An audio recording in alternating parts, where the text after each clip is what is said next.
Merhabalar arkadaşlar. Ketron SX 3000 modeli. Cihazda şöyle bir problem var. Kullanıcı şikayeti şu yönde. Cihazdan ses çıkmıyor arkadaşlar.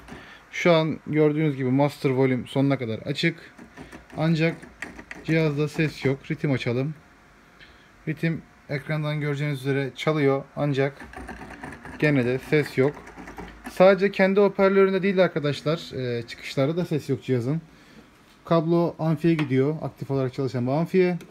Kulaklık çıkışından kabloyu bağlıyoruz ancak kulaklık çıkışında da herhangi bir ses yok.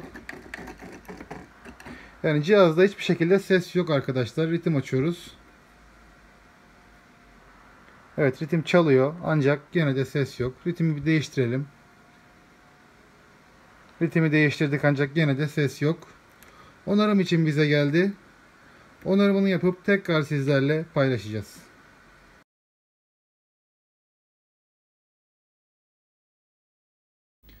Tekrardan merhabalar arkadaşlar. Cihazın onarımını yaptık. Başarılı oldu.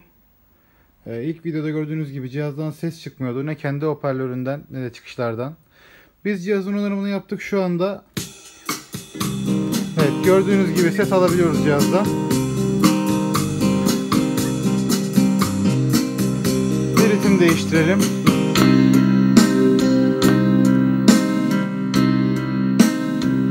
Bir ritim daha değiştirelim.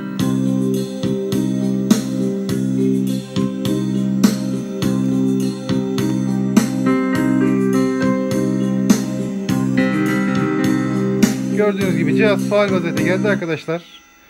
Cihazlarınız bu tip arızalar ve hatalar verdiğinde bizimle iletişime geçmeden cihazlarınızdan kesinlikle vazgeçmeyin. Mutlaka bize de bir gösterin cihazlarınızı. Hepinize iyi ve sağlıklı günler diliyoruz.